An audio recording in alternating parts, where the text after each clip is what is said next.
How's it going, guys? It's Josh here. Welcome back to another video, and you guessed it, I've got another cheap RGB mechanical keyboard to show you. Now, you've probably all heard of Motospeed before. They make quite a lot of budget gaming peripherals and have become rather popular recently. I've actually had it requested from a few people to review this particular keyboard, so here it is. Keycaps hooked me up with this keyboard. Thanks, guys. Let's start the review. So, I believe this is called the Motospeed CK103, although I've also seen it called the K97. Either way, there's a lot of things I like about this keyboard.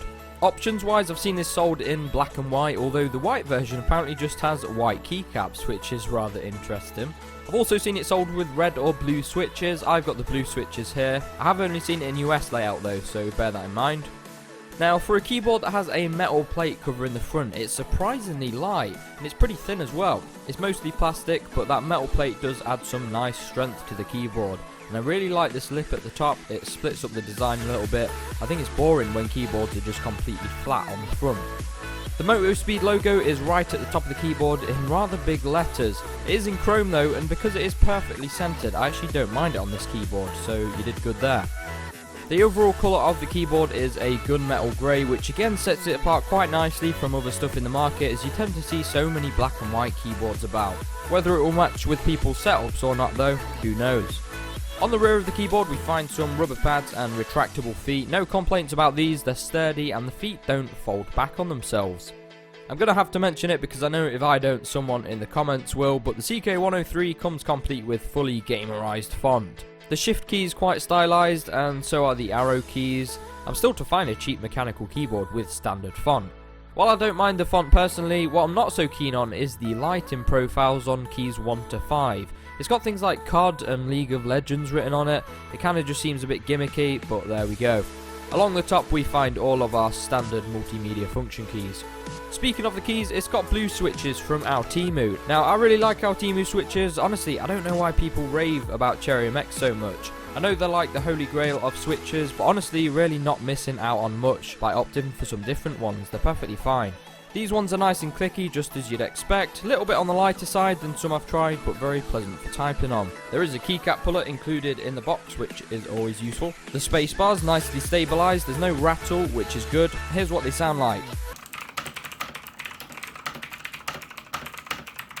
Now, I don't know if you've noticed it yet, but I've spotted a bit of a problem while using this keyboard. The scroll and caps lock indicators on the top right are mounted so close behind the keys that you just can't see them while sat in a normal position at your desk. You pretty much have to be sat straight up to see them, and let's be honest, which of us gamers have perfect posture? Maybe a little bit of an oversight on the manufacturer's part. I'd like to see them move higher up.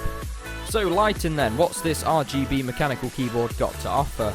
A great deal actually. This is a very versatile set of effects, and the best part is they've done it simply. With a lot of keyboards you have to spend absolutely ages reading through reams and reams of instructions to get an effect you like, but with this one it only took a few seconds to get the gist of how it works. To switch through all of the lighting effects, it's FN plus insert. There's 14 effects in total. I'm going to show you them all now, as I know people like to see them. And I didn't make up the names, by the way, they're in the instructions. Starry Night. Press and off. Mixed light mode. Gamer Master. Now, in this mode it's FN plus 1 to 5 for pre-configured modes, and it's FN plus 1 to 6 for custom modes, which you can customize with FN plus Home, so you can change the colour of each key. It's FN plus Home again to save. You don't actually have to be in this mode, by the way, to access your profiles either, which is good.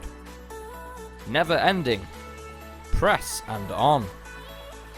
Sinusoidal light wave. Normally on mode, it's just a static backlight. Breathing mode. Colourful neon. Touch and go. Raindrops. Rainbow roulette. And ripples spread. Now, despite the ridiculous names, it's a really good set of effects. For nearly all of the modes you can hit FN plus delete to change the colour, and the speed with FN and the plus minus keys. Brightness is FN plus the up and down arrow keys, and for some effects like the rainbow waves you can change the direction of the flow with the FN and left and right arrow keys. And there we go, simple, that's how it should be done. One button to switch modes, one button to change colours. And that is why this is my new favourite RGB mechanical keyboard. For a very reasonable price, they've managed to pull off a well-built, well-balanced mechanical keyboard with absolutely awesome lighting options.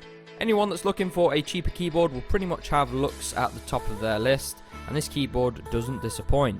Whether it's your first RGB mechanical keyboard or a replacement for one you already have, I would definitely recommend checking out the Motospeed CK103. You won't be disappointed.